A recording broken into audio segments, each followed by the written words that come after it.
À toutes et à tous, bonjour et bienvenue si vous nous rejoignez dans cette livraison de l'actualité sur la télévision nationale congolaise. L'hôpital général de référence Jason Sendwe de Lubumbashi dans le Haut-Katanga a été totalement rénové dans le cadre du programme d'urgence du président de la République. Cette formation médicale a été visitée par le couple présidentiel peu avant de quitter la capitale cuprifère. On en parle dans ce reportage de Pierre Kibambeso Moïsa. L'hôpital général de référence Jason Sendwe redevient une fierté de la province du Haut-Katanga au terme de grands travaux de rénovation entrepris dans le cadre du programme d'urgence du président de la République. Ce lundi 2 mai 2022, le chef de l'État, Félix-Antoine Tshisekedi Tshilombo, en compagnie de son épouse, la première dame Denise Nyakeru Tshisekedi, est venue s'enquérir des travaux réalisés dans le but de doter le Haut-Katanga d'un hôpital général disposant d'installations modernes pouvant accueillir les patients dans de bonnes conditions d'hygiène et de confort. Le président de la République a été salué par le gouverneur Jacques Kaboula Katoué à l'hôpital général Jason Sendwe, où on a noté la présence du Premier ministre Jean-Michel Samaloukonde et du vice-premier ministre, ministre de l'Intérieur Daniel Asselo. Grâce au programme de 100 jours, l'hôpital général de référence Jason Sendwe, d'une capacité de 200 lits, a connu des travaux de rénovation en profondeur pour un coût global de 23 millions de dollars américains. Le couple présidentiel a visité le 4e étage du bâtiment doté d'un bloc opératoire et d'une salle spacieuse de réanimation et de soins intensifs équipée du matériel ultra moderne. Les travaux consistaient à réhabiliter et à équiper l'hôpital. Et dans la réhabilitation, nous avons commencé par tout le bâtiment. Tout le bâtiment, il fallait réhabiliter pratiquement tout le bâtiment et ensuite refaire à l'intérieur les urgences, les soins intensifs. Il y a la partie avec les chambres d'hospitalisation que nous avons tout refait et remis à neuf. Et à côté de cela, nous avons équipé tout cela. Par exemple, les soins intensifs avec du matériel vraiment très prêt à être utilisé et d'une bonne, vraiment, je dirais, de la nouvelle génération. Et à côté de cela, il y a aussi les soins intensifs qui sont là aussi pour aider tous ceux qui peuvent venir dans les cas, n'importe quel cas. Et je vous dirais aussi, à côté de cela, nous avons aussi mis, il y a une baignoire pour les brûlés. Et là, vous allez le retrouver seulement ici à Sendwe. Sous les ovations du personnel soignant, en l'occurrence les infirmiers et des visiteurs, le couple présidentiel n'a pas quitté l'hôpital Sendwe sans avoir visité les malades logés dans des installations provisoires en attendant d'occuper leur nouveau bâtiment moderne.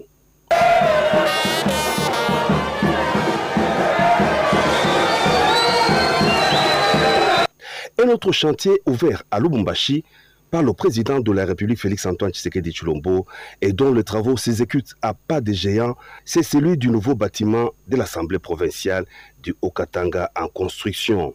Après l'hôpital général de référence Jason Sendwe, le couple présidentiel a visité les travaux du nouveau siège des élus provinciaux du Haut-Katanga.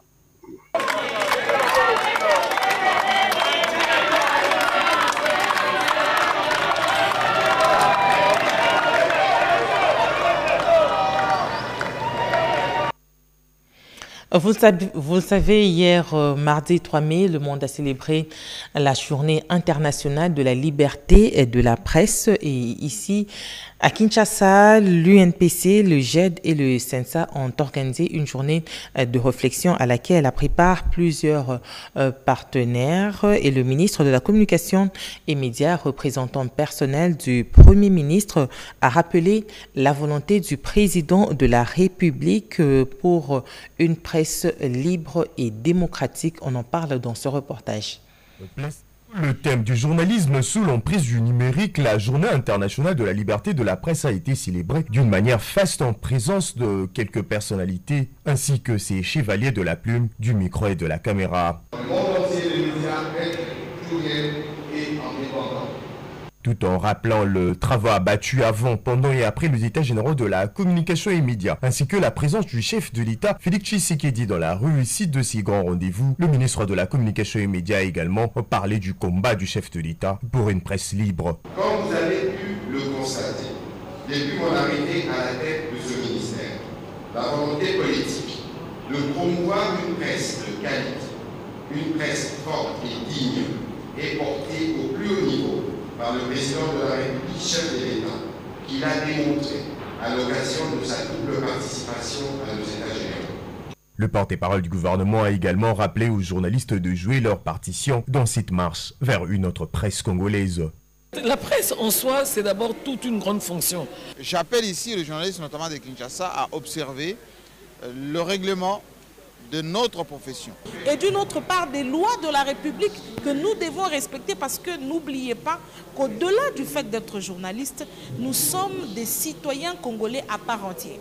Si pour l'ambassadeur américain, la journée de la liberté de presse est une occasion de commémorer ceux qui ont perdu leur vie dans l'exercice de ces métiers, la représentation de l'UNESCO estime que le journaliste constitue un bien commun qu'il faut défendre. Cette liberté devrait être encadré. Deux panels et échanges ont clôturé cette célébration de la Journée internationale de la liberté de la presse en République démocratique du Congo. Merci. Et à l'occasion de la célébration de la Journée internationale de la liberté de la presse, le porte-parole du gouvernement, Patrick Mouyaya, a dénoncé les attaques systématiques et des propos frisant l'injure à l'endroit du chef de l'État. Je voudrais ici dénoncer avec la dernière énergie les dérapages constatés il y a quelques jours avec des attaques systématiques et des propos frisant l'injure à l'endroit du président de la République, chef de l'État. Aucune liberté ne devrait s'exercer sans respecter la liberté des autres. J'invite de ce fait les organisations professionnelles et toutes celles qui défendent la promotion de la liberté de la presse à condamner avec moi ces comportements récidivistes et tout autre acte qui dépasse les limites de l'exercice de la profession. C'est aussi cela notre responsabilité. Et puis cette question, quelles sont les innovations de la loi sur la révision de la loi électorale? Edith Chala nous en parle dans ce reportage. Le débat général sur la révision de la loi électorale est clos. Jugée recevable par la plénière de l'Assemblée nationale, la proposition de loi portant révision de la loi électorale est à présent à la commission politique, administrative et juridique pour le toilettage. Alors que les prochaines échéances électorales approchent à grands pas, il y a lieu d'évoquer des grandes innovations contenues dans le cadre légal du jeu électoral à venir. Elles portent essentiellement sur la transparence des opérations de vote au mode de scrutin et à la certification des résultats. Si le fameux seuil a été supprimé, il est pourtant remplacé par la condition de candidater à au moins 60% des sièges à pourvoir pour que la liste soit recevable par la CENI. La proportionnelle cède la place au scrutin majoritaire simple et les élections sénatoriales et des gouverneurs requérant un parrainage. Le népotisme qui bat son plein avec le candidat et ses suppléants, issus d'une même famille, est passé par les mailles du filet. Les familles dont les membres se succèdent aux fonctions d'État, parfois même du père au fils, entre frères, du mari à la femme, ont encore des beaux jours devant elles, aux grandes dames des électeurs. Les innovations sont nombreuses, mais elles ont encore du chemin à parcourir avec le consensus attendu des voix dissonantes pour des élections démocratiques, transparentes et apaisées. Au-delà des attentes, la DGI a dépassé ses assignations budgétaires pour le mois d'avril, plus d'1 milliard de dollars pour le mois d'avril. C'est un chiffre hallucinant, jamais atteint, nous dit Cédric Keninambo. Il y a toujours un souci pour le gouvernement de la République, selon la vision du chef de l'État Félix-Antoine Tshisekedi Tshilombo, de soulager le panier de la ménagère, frappée depuis par la Covid-19 et aujourd'hui la crise russo-ukrainienne. La commission tarifaire en session extraordinaire, ouverte ce 3 mai 2022, va se pencher entre autres sur la mise en œuvre de la TVA sociale de 8% en faveur des produits de grande consommation. Cette session va également analyser les requêtes des opérateurs économiques. Nicolas Kazadi, ministre des Finances, parle de la portée de cette session. Les membres de la commission vont débattre, entre autres, des positions tarifaires idoines correspondantes aux produits visés par la TVA sociale ainsi que des mesures de leur correction, sachant que l'objectif ultime est améliorer la compétitivité globale de notre économie. Quels sont ces produits? La directrice générale de la DGDA, Jeanne-Blandine Kawanda-Waluom, fait la déclinaison, pose le préambule. Le gouvernement de la République, à l'issue des concertations avec le secteur privé, avait pris un certain nombre de mesures visant à induire une baisse substantielle des prix des produits de première nécessité en vue d'améliorer le pouvoir d'achat du consommateur final au niveau national. Les chinchards congelés, les poissons salés, les viandes et abats des animaux de l'espèce bovine, les viandes et abats des animaux de l'espèce porcine, les viandes et abats comestibles des volailles, le riz, le sucre, le lait en poudre, les eaux conditionnées pour la table, le sel iodé, les savons de ménage et les allumettes. En référence à la nomenclature du système harmonisé de codification et désignation des marchandises en vigueur, il a été constaté des distorsions entre les codes tarifaires et les denrées concernées. C'est à corriger. Nous sommes plutôt allés vite en besogne. Les produits de première nécessité vont connaître une baisse du taux de la taxe sur la valeur ajoutée à 8%. La commission tarifaire ouverte par le ministre des Finances Nicolas Kazadi travaille sur la mise en œuvre de la TVA sociale. C'était le reportage de Ricky Nzouzi Loya. Je vous le disais, au-delà des attentes, la DGI a dépassé ses assignations budgétaires pour le mois d'avril, plus d'1 milliard de dollars pour le mois d'avril, un chiffre hallucinant, nous dit Cédric Kenina. Un chiffre record, historiquement élevé, 3 000 milliards de francs congolais, l'équivalent de 1,5 milliard de dollars américains mobilisés pour le seul mois d'avril par la Direction générale des impôts, dépassant ainsi les prévisions budgétaires. Cette performance porte un nom, Barnabé Mouakadi, directeur général de cette régie financière, l'un des adeptes de la dynamique positive imprimée par le chef de l'État Félix-Antoine Tshisekedi. Lorsque le directeur général des impôts, Barnabé Mouakadi, a pris ses fonctions, il a mis sa stratégie en place, une stratégie qui est normalement orientée vers la modernisation de l'administration fiscale, c'est-à-dire faire de la direction générale des impôts une administration performante. Alors, qu'est-ce qui explique cette performance?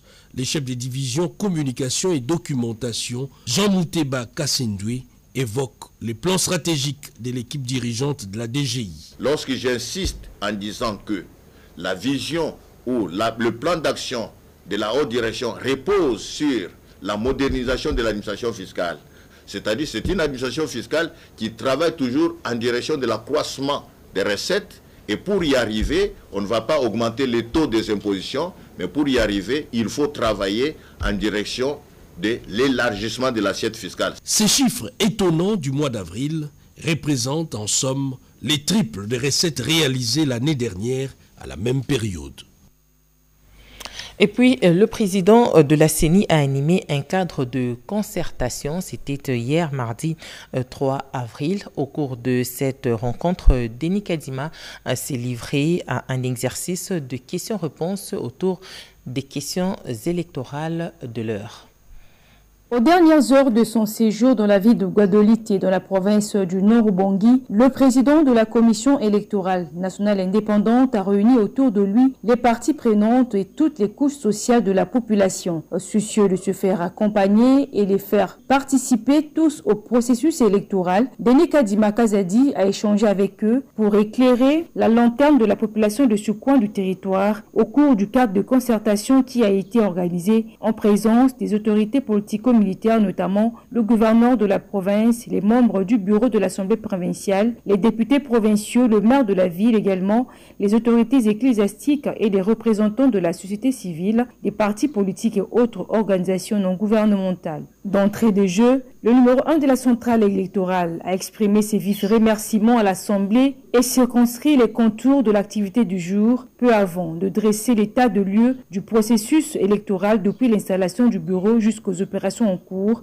en lien avec l'actualisation de la cartographie opérationnelle. Il est important que chaque fois qu'il y a une occasion de faire que nous puissions vous rencontrer pour vous écouter et poser des actes qui répondent à vos attentes. Un cadre de concertation, nous nous concertons. Vous avez des soucis, vous nous en parlez, et nous, on essaie de répondre. Son intervention a suscité un vrai débat à cœur ouvert, des questions d'une part et des réponses de l'autre, et Denis Kadima Kazadi y a porté la lumière sur leurs préoccupations. La satisfaction pouvait se lire sur les visages visiblement enchantés, comme le témoigne le président des organisations de la société civile du Nord-Ubangi, Taylor Taïma. Nous sommes très satisfaits et nous sommes honorés de sa présence et ce qu'il nous a dit, ça nous a touché et puis on a fait des échanges qui sont fructueux. En toute convivialité, l'activité s'est clôturée par un cocktail. Ainsi, le président de la centrale électorale et toute sa délégation pouvaient regagner Kinshasa. Le Fonds monétaire international veut accompagner la République démocratique du Congo dans la réforme de l'administration publique. Il a affirmé de travailler sur le projet principal de cette réforme. Nadine Kilocho. Je voudrais vous souhaiter au nom du gouvernement bienvenue à Kinshasa. Les avancées réalisées dans le cadre de la réforme amorcée pour la modernisation de l'administration publique, la mise à la retraite digne des agents publics de l'État, le rajeunissement de l'administration publique et la dématérialisation des services publics de l'État, sous le leadership du vice-premier ministre, ministre de la fonction publique Jean-Pierre Liaou, sous la coordination du premier ministre Jean-Michel Sama Lukonde, conformément à la vision du chef de l'État Félix-Antoine Tshisekedi Tshilombo, ont suscité l'attention des partenaires multilatéraux, notamment le Fonds monétaire international, dont la délégation conduite par la représentante résidente, Madame Gabrielle Léos, a conféré le lundi 2 mai 2022 avec le patron de l'administration publique, Jean-Pierre Liaou, dans son cabinet de travail. À l'issue de ces échanges, le FMI a salué les avancées réalisées et a affirmé la volonté d'accompagner le processus déjà entamé. Nous avons une discussion très productive avec son excellent le vice-ministre de la fonction publique pour parler des plans de réforme des ministères, pour développer une administration publique efficace et très effective et aussi pour rationaliser la masse salariale. Il y a un plan de réforme très important dans les prochaines années et ça permettra bien sûr de faciliter la provision et améliorer la provision des services publics. Nous devions des partenaires avec les autorités dans les efforts de réforme. On va travailler bien sûr ensemble sur les projets principaux de réforme. On espère d'avoir des discussions en coopération très positives avec le ministère de la fonction publique pour affiner la réforme que les autorités ont proposées ou iront proposer à l'avenir. Depuis son avènement à la tête de la fonction publique, Jean-Pierre Liaou s'active pour atteindre l'objectif lui assigné par le chef de l'État, celui de redresser et moderniser l'administration publique afin de permettre aux Congolais d'avoir accès aux services publics de l'État. Vous avez suivi les affirmations de la représentante résidente du FMI en RDC. Définir le mécanisme de financement du Fonds pour la consolidation de la paix en RDC, tel est l'objectif de la mission officielle du ministre d'État, ministre du Plan, Christian Mwando Simba, qui vient de participer à New York à l'Assemblée générale convoquée par l'ONU. Peggy Mukunda, reportage.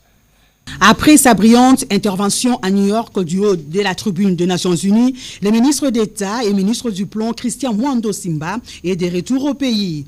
Pour sa journée de travail du lundi 2 mai 2022, les membres de son cabinet et ceux de l'administration du ministère du Plan lui ont réservé un accueil chaleureux en guise de félicitations et d'encouragement pour sa brillante prestation. Une surprise pour les planificateurs du gouvernement. Le ministre d'État, Christian Mwando Simba, vient de participer à une réunion de haut niveau en assemblée générale convoquée par l'ONU afin de définir les mécanismes de financement du fonds pour la consolidation de la paix dont la RDC est aussi bénéficiaire. Il était question qu'on porte la voix de la RDC, surtout en ce qui concerne le plan pour le désarmement, démobilisation, réinsertion communautaire et stabilisation qui va être en cours, de manière à ce qu'on puisse donner plus de fonds à la consolidation de la paix et de manière à ce qu'on rehausse la part de la RDC. Le vote aura lieu en juillet. Nous avons fait le plaidoyer et le plaidoyer a été très bien reçu et notre voix a été entendue. Le ministre d'État, ministre du Plan Christian Mwando Simba Kabulo, a donc fait entendre la voix de la RDC à ce grand rendez-vous qui tombe à pic en ce moment où le président de la République, Félix Antoine Tshisekedi, s'investit pour la pacification du territoire national avec la mise en œuvre du programme de démobilisation, désarmement, réinsertion communautaire et sociale. Au nom du gouvernement congolais, les planificateurs du gouvernement a sollicité auprès des pays contributeurs du Fonds pour la consolidation de la paix l'augmentation de l'enveloppe réservée à la RDC afin de relever les défis de la paix dans les zones en proie aux conflits armés.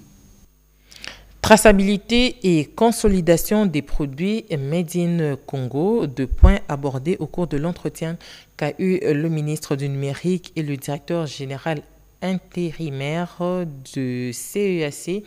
Plus de détails avec Chimay Dondo. Comment procéder sur la traçabilité et l'authentification numérique de produits fabriqués en République démocratique du Congo? Le ministre du Numérique s'élance dans le processus du code à barre pour l'identification numérique des produits et informations alphanumériques. Ainsi seront mises à contribution des chiffres correspondant au préfixe entreprise attribué avec référence entendez partie code produit avec la propriété de la marque commerciale. Le dernier chiffre du code à barre sera une clé de contrôle. La République a besoin de statistiques fiables et la République a besoin que quand on se retrouve à l'extérieur, qu'on soit en mesure de connaître la traçabilité et la provenance de minerais. Nous avons voulu connaître avec la digitalisation comment nous allons pouvoir procéder pour que d'une part les opérateurs économiques se retrouvent dans le fonctionnement de ce qui se fait et d'autre part que le pays se retrouve dans les attentes. Une délégation allemande dont messieurs Balthazar et Peter accompagnés d'autres Congolais est arrivée au ministère du Numérique en vue de partenariat avec le gouvernement congolais. Les Allemands sollicitent l'accompagnement du ministère du Numérique pour l'installation en République démocratique du Congo de la crypto-monnaie dans la digitalisation de la monnaie. Et puis, dans le cadre de l'assainissement des artères principales et de la sécurisation des personnes et de leurs biens, le gouverneur de la ville-province Kinshasa, Gentini Ngobila, après avoir lancé l'éclairage public, a procédé au lancement de l'opération d'évacuation des épaves à Tchangou, dans la partie est de la capitale. On en parle avec William Tonakov.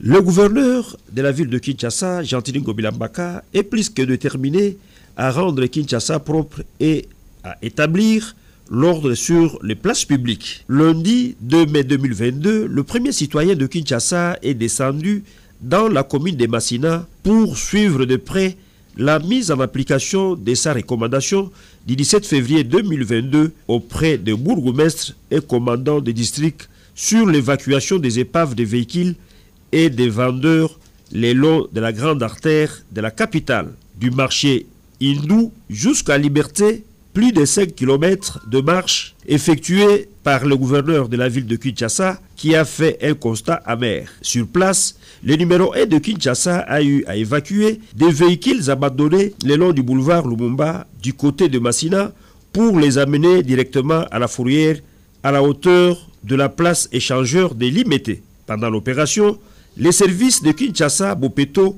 revenaient sur le lieu vidé pour faire les nettoyages afin de rendre salubre le boulevard Lumumba qui est l'entrée principale de la capitale. L'autorité urbaine a promis de revenir pour les suivis. Il a par ailleurs demandé à la population de Massina de respecter les décisions prises par les autorités de la ville et d'être disciplinés. Une unité spéciale de la protection de l'environnement qui est chargée de faire ce travail a été mise en place. Dans un autre chapitre, déterminé à lutter contre l'obscurité sur le boulevard Lumumba justement et le banditisme urbain à Kinshasa, communément appelé Kuluna, le gouverneur Gentini Ngobila a lancé lundi 2 mai 2022 l'opération baptisée Éclairage public pour tous à Tchangou en allumant les lampadaires à la hauteur de saut des moutons de Pascal. Interpellation du ministre provincial de l'Intérieur en rapport avec la recrudescence de l'insécurité. Tengetelito devra répondre dans 48 heures à cette question orale avec débat. C'était au cours de la plénière présidée par le président Godem Poi.